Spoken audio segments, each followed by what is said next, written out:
మరి ఈరోజు ఆర్టీసీలో ఎదుర్కొన్నటువంటి సమస్యల పట్ల మరి ఈరోజు అర్ధరాత్రి నుంచి రాష్ట్ర వ్యాప్తంగా కార్మికులు మరి సమ్మెలోకి వెళ్ళడం జరుగుతూ ఉన్నది.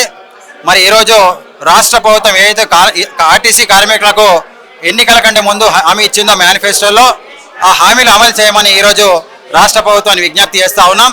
ఆ హామీల మేరకు ఆర్టీసీ కార్మికులను ప్రభుత్వంలో విలీనం చేయాలి.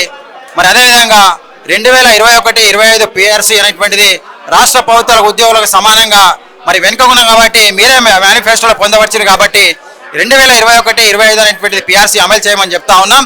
అదేవిధంగా మరి ట్రేడ్ యూనియన్ల రద్దు అనేటువంటిది ఆర్టీసీలో స్వేచ్ఛ స్వాతంత్రం లేదు కాబట్టి గత ప్రభుత్వంలో మరి ప్రజా ప్రభుత్వం వచ్చిన తర్వాత మీ యూనియన్లను పునరుద్ధరిస్తామనేటువంటిది ఏదైతే హామీ ఇవ్వడం జరిగిందో మరి ఇప్పటి వరకు కూడా 2 సంవత్సరాల్లో కూడా మరి ఏదైతే హామీలో అమలు చేయలేదు కాబట్టి ఈరోజు ఆర్టీసీలో ట్రేడ్ యూనియన్లు పునరుద్ధరించాలని కూడా ఈ సందర్భంగా ప్రభుత్వాన్ని విజ్ఞప్తి చేస్తూ ఉన్నాం. ఎందుకంటే చిన్న చిన్న సమస్యలు కూడా యాజమాన్యం మరి పట్టించుకోక మరి ఈ యూనియన్లు మీరేదో పరిష్కారం చేస్తలేరో మరి యాజమాన్యం కూడా పరిష్కరించే దిశలో కూడా ఈ యూనియన్లు అవసరం కాబట్టి మరి యూనియన్లు అనేటువంటి చట్టవేత్తంగా మరి ఈ రద్దు చేయడం అయితే జరగలేదు కాబట్టి మౌఖిక ఆదేశాలు ఏదైతే ఇచ్చారు కాబట్టి గత ప్రభుత్వంలో మీ ప్రజాప్రభుత్వం వచ్చిన తర్వాత ఆర్టీసీ కార్మికుల స్వేచ్ఛ కల్పించాలని సందర్భంగా మరి కోరుతా ఉన్నా. మరి అదేవిధంగా ప్రయాణికులకు మెరుగైన సౌకర్యం కల్పించే విధంగా ఆర్టీసీని అభివృద్ధి పథంలో తీసుకెళ్తామని చెప్పారు. మరి బస్సుల సంఖ్య చాలా ఉంది.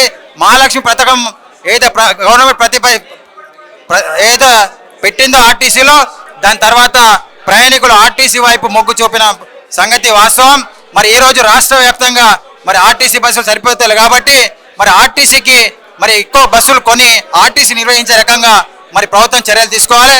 మరి ముఖ్యంగా ఎలక్ట్రిక్ బస్సుల పేర ఏదైతే ఆర్టీసీని మరి చాపకేంద్ర నీరులో ప్రైవేటీకరణ వైపు తీసుకెళ్తా ఉన్నారు కాబట్టి మరి ఆర్టీసీలో ఎలక్ట్రిక్ బస్సులను ప్రైవేట్ బస్సులను ప్రవేశపెట్టకుండా ఈ ఎలక్ట్రిక్ బస్సులను ఏదైతే జేబీఎంలకు అప్పచెప్పకుండా ఆర్టీసీ నిర్వహించే రకంగా ప్రభుత్వం కొన్ని ఆర్టీసీకి ఇప్పించాలని సందర్భంగా కోరుతా ఉన్నా. ఈ ఎలక్ట్రిక్ బస్సులు ప్రవేశపెట్టడం వల్ల మరి ఆర్టీసీలో దాదాపు 8,000 నుంచి 10,000 కార్మికులు మరి 30 సంవత్సరాలు పనిచేస్తూ ఈరోజు మరి వేరే రీజన్లకు వెళ్ళిపోమంటా అన్నారు. అది సరైనది కాదు కాబట్టి మరి ఆర్టీసీ కార్మికుల సమస్యలు పరిష్కరించి మరి సమ్మె నివారణ చర్యలు మరి ప్రభుత్వం చేపట్టాలని సందర్భంగా కోరుతా ఉన్నాం. లేని పక్షంలో ఈరోజు రాత్రి నుంచి మరి ఆర్టీసీ కార్మికులు రాష్ట్ర వ్యాప్తంగా మరి సమ్మెకి వెళ్ళడం జరుగుతూ ఉంది కాబట్టి మీ ద్వారా మరి రాష్ట్ర ప్రభుత్వాన్ని కోరుతా ఉన్నా, విజ్ఞప్తి చేస్తా ఉన్నా మరి సమస్యలు పరిష్కరించి ఆర్టీసీ సమ్మెను నివారించే చర్యలు తీసుకోవాలని కోరుతా ఉన్నాను.